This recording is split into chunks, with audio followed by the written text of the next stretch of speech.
Hello everyone, welcome back to GDC nursing YouTube channel. So dear students, इस video में हम लोग बात करने वाले हैं यूपी सीनेट एग्जामिनेशन के बारे में। तो देखो, यूपी एक बहुत ही बड़ा स्टेट है और जैसा कि आपको पता है कि बीएससी नर्सिंग में एंट्रेंस अगर आपको लेना है तो यूपी के जो भी गवर्नमेंट कॉलेजेस हैं एज वेल एज जो प्राइवेट कॉलेजेस हैं, वो एक एंट्रेंस टेस्ट आपको यहाँ पे कंडक्ट होता है, दैट इज यूपी सीनेट। तो इस यूपी सीनेट के थ्रू ही अगर आप यहाँ पे बीएससी नर्सिंग करना चाहते हैं तो अलग अलग कॉलेजेस में आपको इसी एग्जामिनेशन के थ्रू सीट अलॉटमेंट होते हैं। तो देखिए, इस हम लोग पूरे टेस्ट को यहाँ पे इस वीडियो में डिटेल में बात करेंगे। क्या आपके इसका पैटर्न होता है, कौन इसके लिए एलिजिबल होता है, क्या कट ऑफ होते हैं गवर्नमेंट कॉलेजेस को अगर आपको यहाँ पे ऑप्ट करना है तो, और हम लोग यहाँ पे बात करेंगे इससे और भी जो भी इंपॉर्टेंट एस्पेक्ट्स हैं इस पर्टिकुलर एग्जामिनेशन के बारे में। तो बीएससी नर्सिंग, जैसा कि आप सभी को पता है, ये क्या होता है, एक 4 ईयर ड्यूरेशन का प्रोग्राम होता है और कॉमन नर्सिंग एंट्रेंस टेस्ट, यही क्या है, आपके सी नेट का फुल फॉर्म है।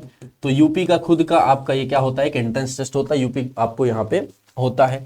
यूपी सी नेट 2025 जो आपका होने वाला है उसके बारे में हम लोग यहाँ पे बात करेंगे। पेपर पैटर्न क्या होता है, कट ऑफ क्या है, सारी बातें करेंगे। सबसे पहले हम लोग बात करते हैं कि आपका जो यूपी सी नेट है इसके लिए एलिजिबिलिटी क्राइटेरियाज क्या है।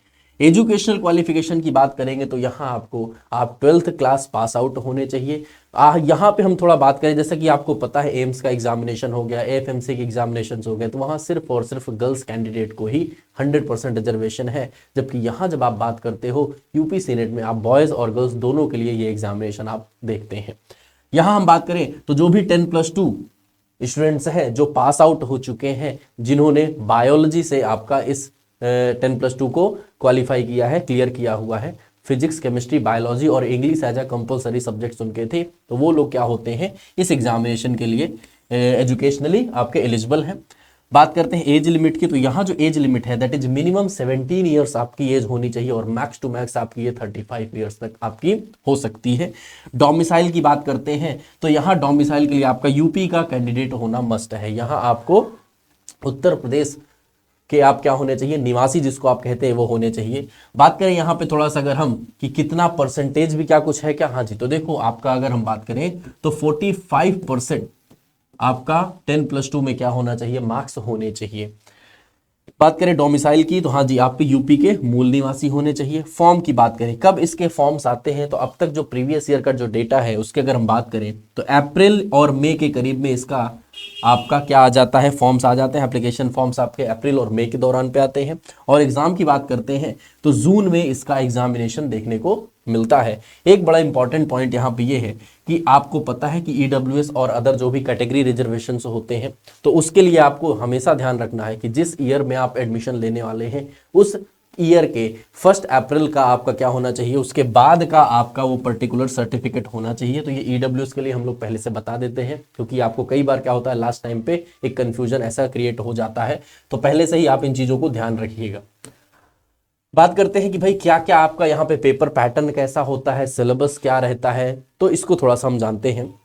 देखो, टोटल 200 क्वेश्चंस का यहाँ पे आपको क्या एक एग्जामिनेशन होता है। ये जो एग्जाम है 200 क्वेश्चन होते हैं, जिसमें 5 सब्जेक्ट्स आपके होते हैं। 5 सब्जेक्ट्स कौन कौन से हैं, एक आपका फिजिक्स हो गया, केमिस्ट्री हो गया, बायोलॉजी हो गया, फिर बात करते हैं इंग्लिश, और आपका क्या होता है एप्टीट्यूड भी देखा जाता है। तो एप्टीट्यूड फॉर नर्सिंग यहाँ पे हम बात करेंगे, जिसमें जीके, जीएस, आपके अदर जो भी पॉलिटी हो गए, हिस्ट्री हो गए, ये सारे भी थोड़े से क्वेश्चन यहाँ पे इनके भी आपके आते हैं। हर एक सब्जेक्ट का वेटेज इक्वल होता है 20%। तो टोटल 200 क्वेश्चंस है, 20% हर एक सब्जेक्ट का वेटेज है, तो मींस हर एक सब्जेक्ट को आपको 40 क्वेश्चंस आपको इस एग्जामिनेशंस में देखने को मिलते हैं। हम बात करते हैं बायोलॉजी के 40 क्वेश्चंस होंगे, केमिस्ट्री की बात करेंगे 40 क्वेश्चंस होंगे, फिजिक्स के भी 40 क्वेश्चंस हो गए, इंग्लिश के 40 क्वेश्चन, और एप्टीट्यूड के जिसमें आप जीके, जीएस, रीजनिंग ये सारी चीजें होती हैं, तो इसमें भी आपके टोटल 40 क्वेश्चन, और ये सब मिला करके आपको 200 MCQs का ये एग्जाम होता हुआ दिखता है। इसके सिलेबस की बात करें, देखो इसका सिलेबस जो होता है उसका जो लेवल है आप कह सकते हैं वो सिर्फ आपके जो 10+2 तक में आपने पढ़ा हुआ है, 12th क्लास तक का ही आपका यहाँ पे सिलेबस होगा। मींस आपका जो बायोलॉजी होगा वो 12th स्टैंडर्ड तक की है, केमिस्ट्री इंटरमीडिएट स्टैंडर्ड तक की, फिजिक्स भी आपका सेम और इंग्लिश भी आपका वहीं तक आता है। एप्टीट्यूड तो आपका कुछ भी हो सकता है, बट बहुत ज़्यादा टफ यहाँ पे नहीं पूछा जाता है, ईजी ही हुआ करता है। बात करें अगर किस लैंग्वेज में आपका ये पेपर होता है, तो इस पेपर के 2 लैंग्वेजेस होते हैं, इंग्लिश और हिंदी, दोनों आपको ये भाषाओं में ये आपका पेपर देखने को मिलता है। सबसे इंपॉर्टेंट पॉइंट यहाँ पे क्या है कि इस एग्जाम में कोई भी निगेटिव मार्किंग नहीं होती है। जैसा कि आपको पता है जितने भी आजकल के एग्जामिनेशंस हैं सभी में कहीं ना कहीं निगेटिव मार्किंग्स होती हैं, लेकिन इस यूपी सीनेट के एग्जामिनेशन में कोई भी निगेटिव मार्किंग नहीं है। हर एक राइट क्वेश्चन के लिए आपको 1 मार्क्स अवॉर्ड किए जाएंगे। मींस हम कह सकते हैं 200 क्वेश्चंस है तो ये जो एग्जाम है वो कितने का होता है, 200 मार्क्स का ये एग्जाम होता है, 200 मार्क्स का ये एग्जाम होता है। हर एक सही क्वेश्चन के लिए आपको 1 मार्क्स मिलते हैं, और अगर आपका माइनस हुआ, आपका क्वेश्चन गलत हो गया, आंसर गलत लगा दिया आपने, तो उसके कोई भी मार्क्स डिडक्ट नहीं किए जाते हैं। तो ये आपके लिए एक बहुत ही इंपॉर्टेंट कह सकते हैं एक आपका पॉइंट हो सकता है, क्योंकि यहां पे आपको कोई भी निगेटिव मार्किंग देखने को नहीं मिलती, तो ये आपके लिए काफी ज्यादा बेनिफिशियल हो जाता है। अच्छा, यहां बात आती है कि कट ऑफ क्या होता है। तो देखो यहां आपको पता है गवर्नमेंट कॉलेजेस में इससे सीट्स आपको अलॉटमेंट होते हैं। तो अगर आपका इस 200 के एग्जामिनेशन में मार्क्स 150 प्लस है, 150 या 160 आप इसके अराउंड में है, 150 से 160 के अराउंड में है, तो ये आपका गवर्नमेंट कॉलेजेस जो होते हैं उनमें आपको इस मार्क्स पे सीट्स अलॉट हो जाया करती हैं।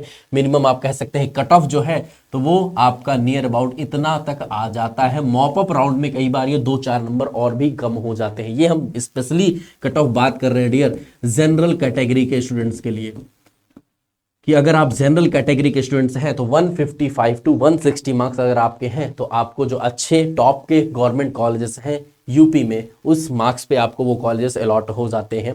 मिनिमम जो क्वालिफाइंग मार्क्स है इसके लिए चाहिए वो 50 परसेंटाइल दिया गया हुआ है। 50 परसेंटाइल अगर आपके यहाँ पे मार्क्स है तो आप इस एग्जाम को क्वालिफाई कर जाते हैं। तो उसके थ्रू आप, अगर आपके मार्क्स कम है तो आप गवर्नमेंट नहीं बल्कि प्राइवेट कॉलेजेस में अप्लाई कर सकते हैं, उनके लिए ट्राई कर सकते हैं। लेकिन जो टॉप के गवर्नमेंट कॉलेजेस है वहां पर अगर आपको सीट चाहिए तो उनका कट ऑफ नियर अबाउट इतना जाता है।